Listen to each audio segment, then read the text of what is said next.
I'm Katie Farrell with Dashing Dish, and at Dashing Dish, I'm all about teaching you how to create healthy alternatives to the food you crave.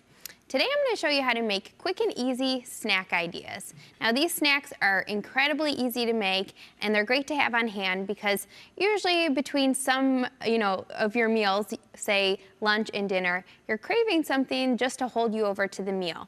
And I recommend having a snack actually. I think sometimes people think, well, in order to lose weight, I just need to eat less food overall. But I always say if you have a little snack in between meals, it prevents you from overeating at your actual meal. So I like to have, say, around 3 o'clock, a little snack that's high in protein and high in fiber to help hold me over to the next meal.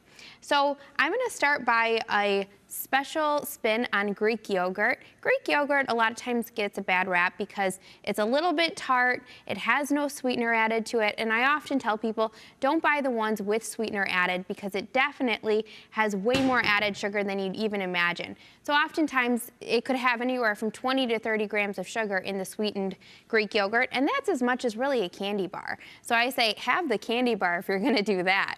So instead, buy the plain Greek yogurt with no sweetener added.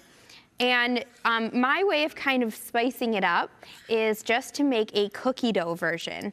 And it's really simple to do. You just add some Greek yogurt. I'm going to go with about a cup here to a bowl. And it's funny, I think that this bowl is a little bit supersized to sit down and have a snack, but just for demo purposes, we're going to mix it up in here. But you can just do it right in a little bowl that you would eat it out of. And then I have some peanut flour here. And peanut flour is a great addition to any recipe where you would add peanut butter because it's half the calories, half the fat. 2 tablespoons has 50 calories only, whereas 2 tablespoons of peanut butter has about 200 calories. So it's actually a fourth of the calories. And I'm just going to add 1 tablespoon, and it tastes just like peanut butter. It's actually just they remove the fat from the peanuts, and then they dehydrate it into a peanut flour. And you can buy this really at any grocery store nowadays, and it's right by the peanut butter.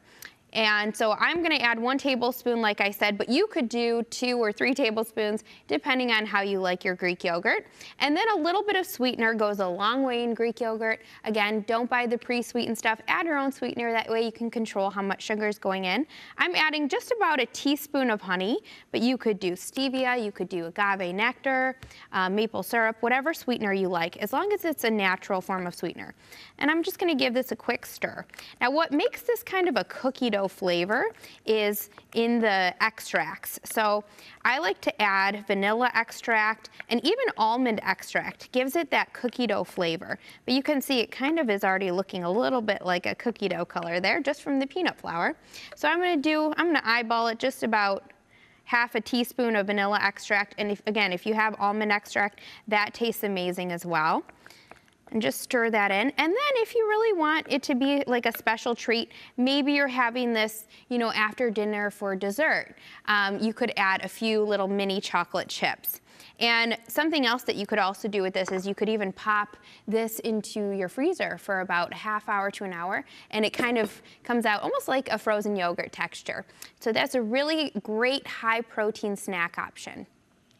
Next, I'm going to show you how to make a make-ahead snack, and these are my cinnamon roasted almonds. So if you've ever been to, say, a fair or a cider mill and you smell that delicious smell with the almonds roasting, this is a really healthy spin on it because that version usually has tons of corn syrup and sugar added. So this is just a sugar-free option.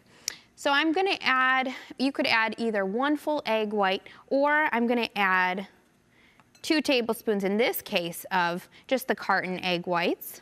Makes it a little bit easier, but again, you can make your own egg whites. And then I'm going to do 1/3 cup of baking stevia.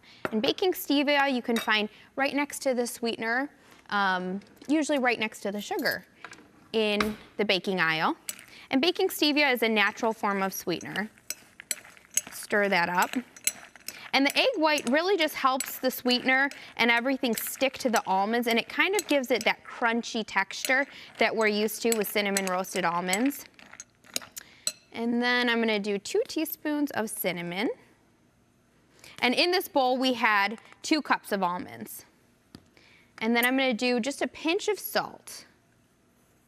And you can alter the salt according to your taste. And you could even do pumpkin pie spice or nutmeg on these. It would taste delicious.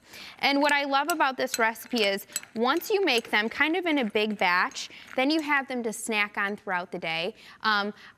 Almonds are a great healthy fat, but they are also higher in calories, so you don't want to eat this entire thing for your snack. But you know, portion control, I always say that the palm of your hand is a great size as far as measuring nuts of, you know, a good sized portion.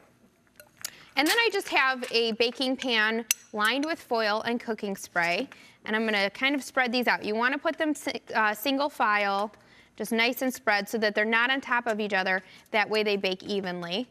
And then you'll roast them in an oven, 425 degrees, for about 15 to 20 minutes. You want to give them a check and then stir them just like you would if you were making granola. Just kind of break it up a little bit because it'll get nice and crispy. And then pop them in for about another 5 to 10 minutes until they're nice and golden and roasted. And here's the finished product. Absolutely delicious snack to have on hand. And they last for about a good week or two. You could even put them in your freezer to last a little bit longer. So I hope that these tips were helpful on creating a healthy and high protein snack. For this recipe or more just like it, head over to ctvn.org.